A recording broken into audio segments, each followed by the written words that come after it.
네, 여러분 안녕하세요. 자, 최근 이 리플과 가상화폐 시장이 관세와 금리의 불확실성, 그쵸? 이 불확실성으로 인해서 크게 패닉셀, 그쵸? 이 패닉셀이 나와졌던 상황에서 이제 시장에서의 찐 상승의 모멘텀은 8월, 그쵸?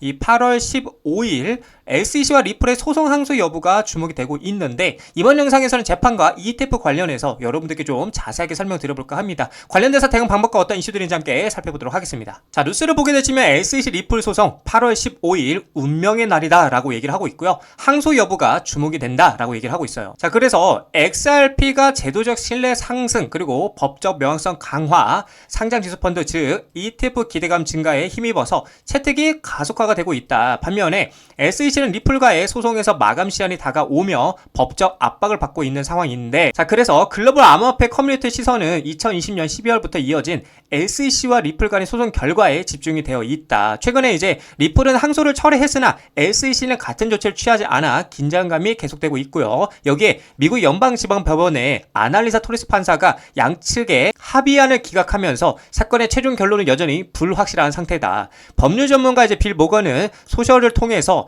SEC는 아직 리플 소송에서 항소를 철회하지 않았다면서 2025년 8월 15일까지 항소 법원에 보고해야 하는데, 이것이 마감 기한이 될 수 있다고 분석을 했고요. 그는 SEC가 추가 시간을 요청할 가능성도 있지만 앞으로 2주 내에 관련 소식들을 들을 수 있을 것이라고 얘기를 하고 있는 거죠. 자, 그래서 XRP 제도적 신뢰와 규제 명확성 덕에 관심이 증가를 하고 있는데, 소송이 완전히 끝나지 않았음에도 불구하고 XRP는 시장의 주목을 받고 있다. 법원의 판결로 일부 규제 명확성이 확보되면서 기관들의 관심이 커지고 있으며, 특히 저비용, 그쵸? 고속 국경 간 결제를 위한 브릿지 통화 중요하죠. 이 브릿지 통화로서의 기능이 금융기관과 기업에 매력적으로 작용하고 있다. 또한 비트코인과 이더리움에 이어서 스팟 XRP ETF가 도입될 수 있다는 기대감 역시 광범위한 채택 가능성을 열어주고 있다는 겁니다. 자, 그래서 이러한 흐름 속에서 AI 및 고성능 컴퓨팅 인프라 전문 기업이죠, 하이퍼스케일 데이터가 XRP를 자사, 재무자산으로 편입하면서 제도적 채택의 대표적인 사례로 떠오르고 있는데, 자, 계속해서 하이퍼스케일 데이터 장기 XRP 보유 전략 발표를 했는데, 뉴욕증권거래소 상장사 하이퍼스케일 데이터는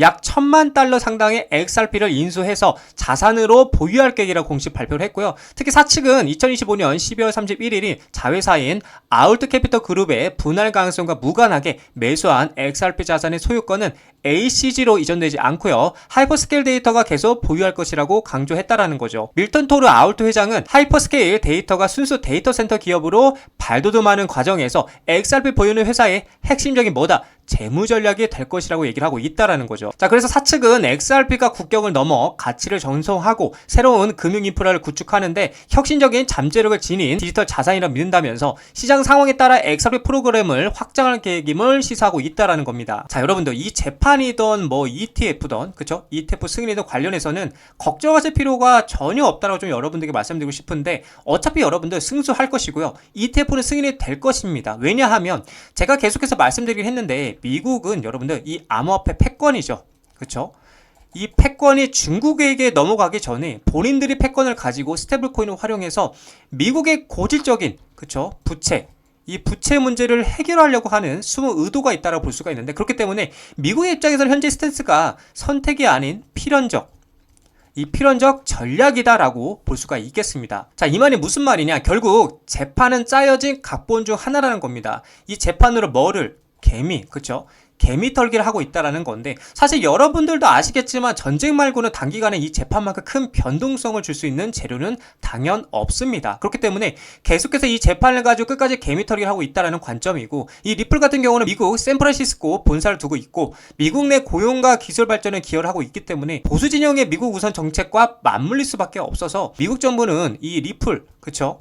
이 리플 친화 정책을 펼칠 수밖에 없다라는 겁니다. 그리고 실제로도 이제 이미 XRP는 전 세계적으로 어마어마한 인프라, 그쵸? 이 인프라를 자랑하고 있고요. 뭐 니플렛이라든지 ODL 등 글로벌 송금에 실제 사용이 되고 있다라는 거고요. 또 유력한 이유는 이제 낮은 에너지 소비라 볼 수 있는데, 뭐 ESG 관점에서 친환경적이다 해가지고 정부기관들이 채택할 가능성이 굉장히 커지고 있다라는 겁니다. 그리고 가장 중요한 포인트는 바이든과의 대비 전략. 사실 이 부분이 메인 메인이라고 좀 볼 수가 있는데, 바이든 정부는 여러분들 SEC를 통한 암호화폐 규제를 강화했었고요. XRP에 직접적으로 소송 대상이었다. 트럼프는 암호화폐 규제를 바이든처럼 하지 않겠다라며 차별화 전략을 취했다는 거예요. 그러니까 암호화폐 산업에 대한 친화적, 그쵸? 이 친화적 입장 변화, 그리고 바이든과의 차별화된 전략 등으로 정치적으로도 활용성이 굉장히 높다라는 겁니다. 자, 그렇다 보니까 트럼프 정부는 SEC와 리플의 재판을 긍정적이게 마무리 짓는 것, 선택이 아닌 필수, 필연적, 그쵸? 필연적인 수순이다라는 관점이기에 우리는 걱정하실 필요가 전혀 없다라고, 그저 이 리플의 가치를 믿으시면서 투자하시면 된다라고 저는 여러분들에게 말씀드리고 싶습니다. 자, 그리고 중요한 게 이 금리 관련해서도, 그쵸? 걱정하시는 분들이 좀 많으셔서 제가 여러분들께 말씀드리고 싶은 말은, 단기적으로는 물론 부정적, 그쵸? 부정적일 수는 있지만 장기적으로 볼 때에는 긍정적이다라고 말씀을 드리고 싶은데, 그 이유에 대해서 좀 말씀을 드려보자면, 일단 먼저 부정적인 이슈는 이제 유동성 확대 기대감에 대한 감소라 볼 수가 있겠죠.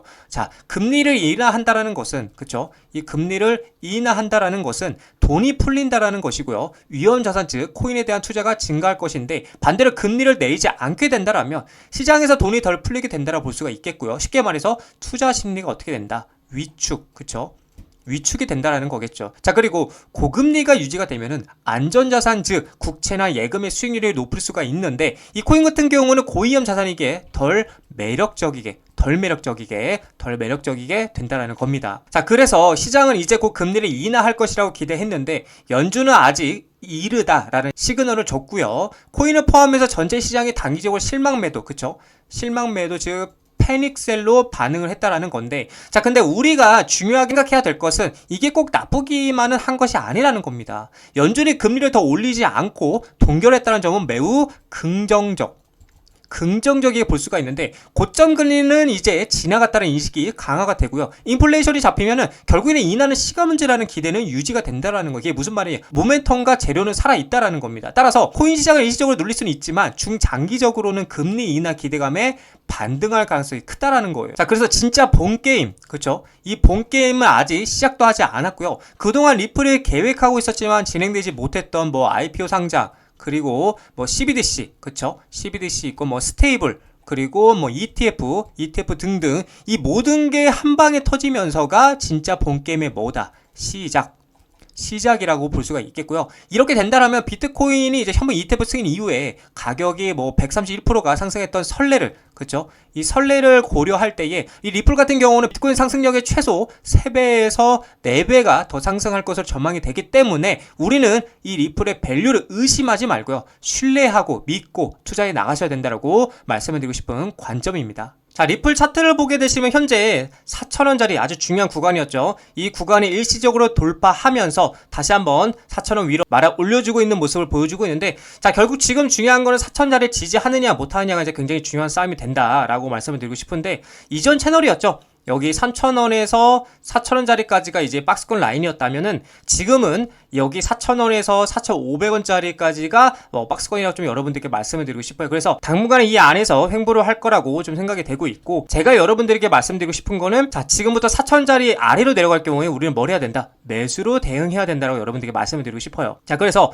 계속해서 이렇게 4,000원 지지하고 올라갔다가 요러한 그림이 나와줄 수 있다고 여러분들께 말씀드리고 싶고, 만약에 4,500원짜리를 돌파하는 순간부터는 아주 강력한 전고점을 돌파하는 상승이 나와줄 것이다, 여러분들에게 말씀을 드리고 싶은 포인트입니다. 그래서 다시 한번 말씀드리지만, 일단 첫 번째로 4,000원짜리를 지지하는 게 굉장히 중요하고, 왜냐면은 그 전 채널에서의 강력한 저항 구간이었기 때문에 지금은 이제 강력한 지지 구간으로 바뀐 거죠. 그래서 4,000원짜리를 지지해 주는 게 굉장히 중요하고, 이 자리만 지지하게 되고 4,500원 박스권 상단 부분을 돌파하게 된다면 아주 큰 상승이 나와줄 것이라 여러분들께 말씀을 드리고 싶습니다.